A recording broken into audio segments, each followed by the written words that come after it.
Alright, we're back, everybody, on the Ashish Narayan Sports and Political Podcast. I left you with some hints about what we were going to talk about next, or what we were going to discuss. And I think it was pretty evident that I was going to talk about police brutality, what's true, what's false, right? What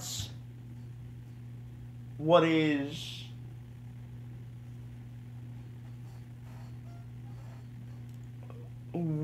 misinterpreted, what is stretched, where is the truth stretched to make an argument that isn't true, right? Okay, so let's look at this. The African American community. Okay, these are just numbers. These are not meant to be taken anyway. Okay, these are just numbers that I'm throwing out there that the FBI has reported on. The FBI, okay, not some Fox News database. The FBI, the Federal Bureau of Investigation, puts out crime stats every year. Okay? These are the FBI's numbers, approximately. I don't have the numbers on me at this moment, but after reading them for so long, I remember what the rough estimates are. African Americans commit 4,900 murders a year. White Americans do the same, commit approximately, maybe slightly less even, the same amount of murders a year. Okay, the percentage of white people that kill black people in this is about 6%. 6%. The percentage of black people that kill white people is approximately the same ratio. So on both sides arguing that there is racism driving hate-filled murders, that's just factually untrue. Number one. Okay, number two. The amount of police murders in the United States total is like 1,000. Out of that number, around 25% of them are committed against African Americans. Take away whether those murders could be reasoned with from a legal standpoint, or whether they shouldn't have been. That's 250 people to 4,000 approximately a year. Okay, that, my friends, is a joke of a narrative to pull. The narrative that African American men, especially young men, are being targeted by police is a joke, because 4,000 to 250 doesn't even stand on the same foot, doesn't even stand on the same floor. I mean, It's ridiculous that a narrative is being pulled like this when the issues are so obviously glaring, right? But not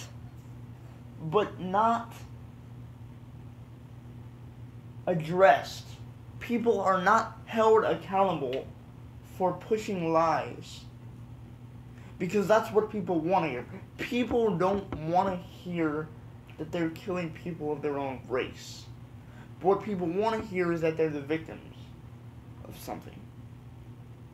And don't blame them, that's human psychology. Alright? And by the way, this isn't trying to race bait people into anything. I argue the same thing for white folks if they argued, hey, African Americans are hunting us down. No, that's not true. If you look at the numbers that are being reported by the FBI, that is as far from the truth as you can get. But because the narrative is being pushed from the African American standpoint, from people that are ignorant of the actual numbers involved with the situation, ignorant of the actual data, right? They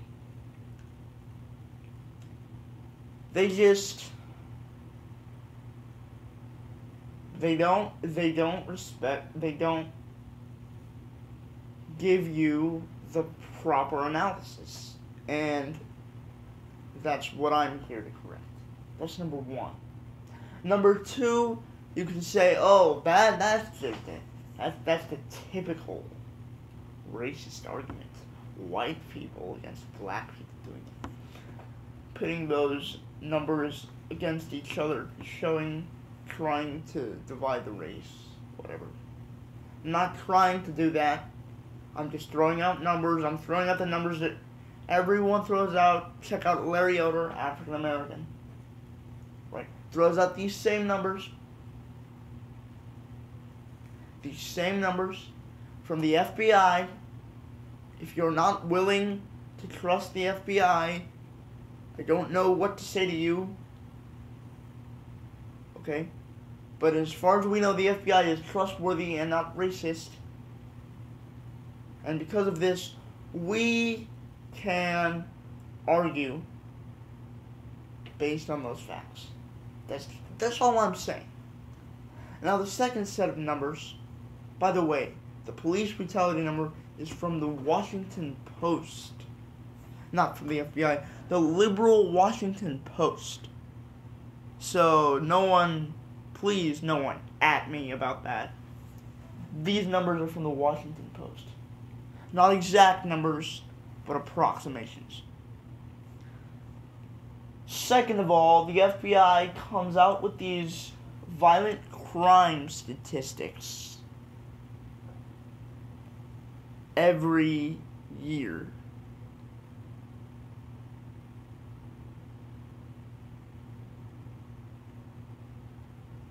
Every year, they come out with these crime statistics.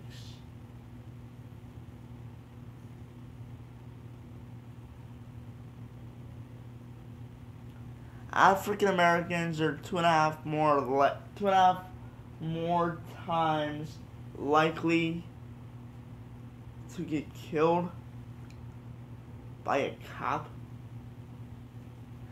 I mean, sure. Yeah, that's right. When you take the entire population, but when you take the population of people that are stopped by cops, right, and encounter cops, I don't have the numbers on those, but I guarantee you see a different result, obviously. See, the percentage of people killed in these police encounters, we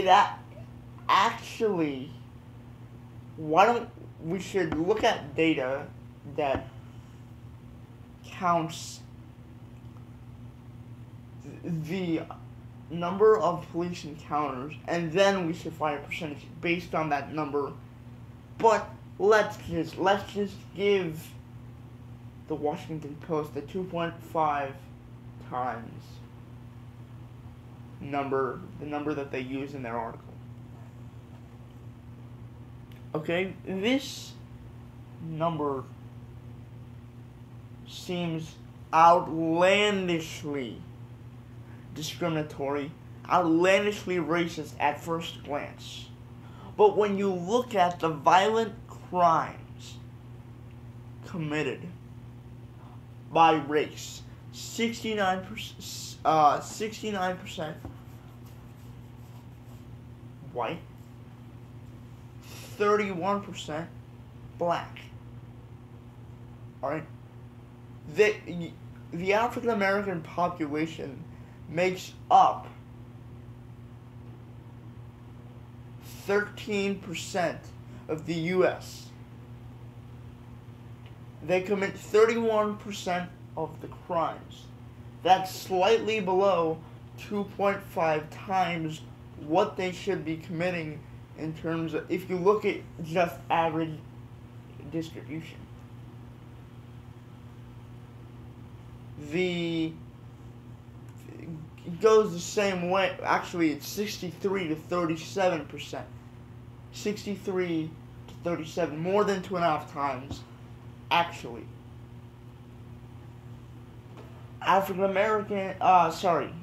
Caucasians, white people commit 2%, 63% of the crimes. They make up 61% of the population. Slightly more crimes per capita than just one per person. But when you look at those numbers, right? African Americans are 2.5 times more likely to get killed by a cop. But yet they're also 2.5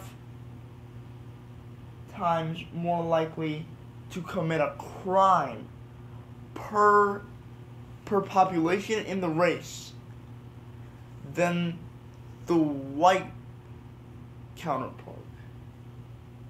So those numbers, they match up nearly identical for what they should be.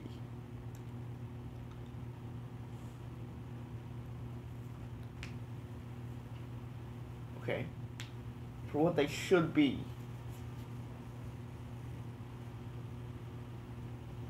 So I don't know what this outcry is about.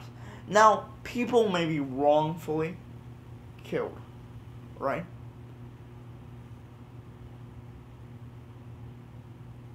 People may be wrongfully killed as a result.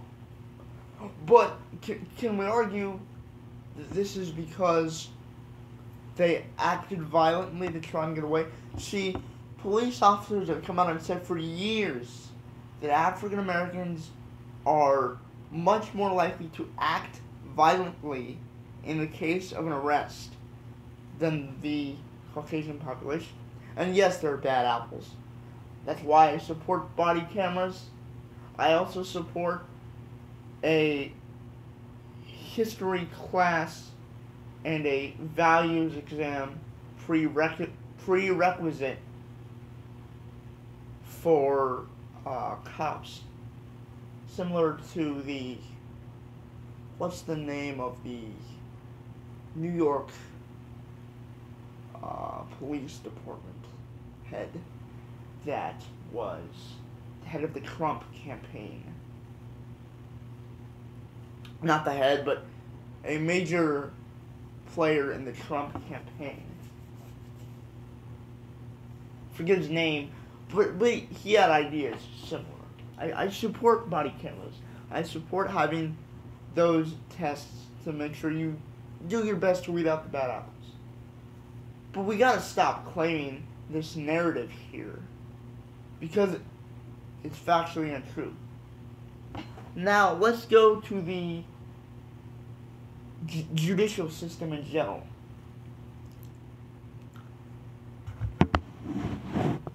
Is it slanted? Yes. Are drug abuse crimes slanted? Yes. Okay? That's obvious.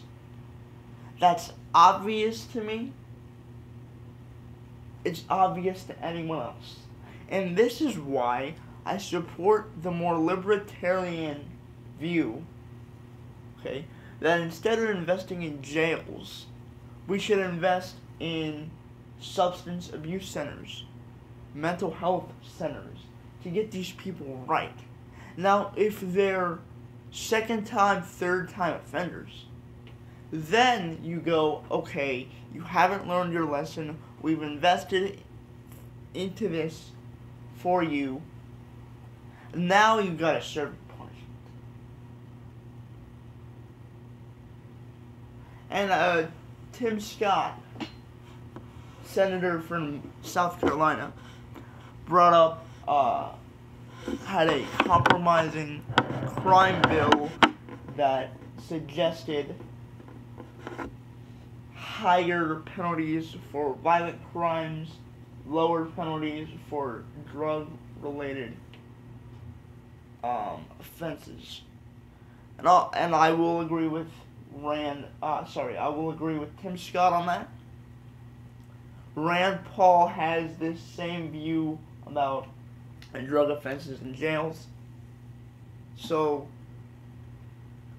though it might sound liberal, there are factions of the Republican Party that agree with what I'm saying. And yes, it involves compromise, but not all compromise is bad. Again, I talked about a lot of compromise on the healthcare front. Same here. You need compromise to achieve proper success legislatively and politically, and in order to get the right thing done for the American people.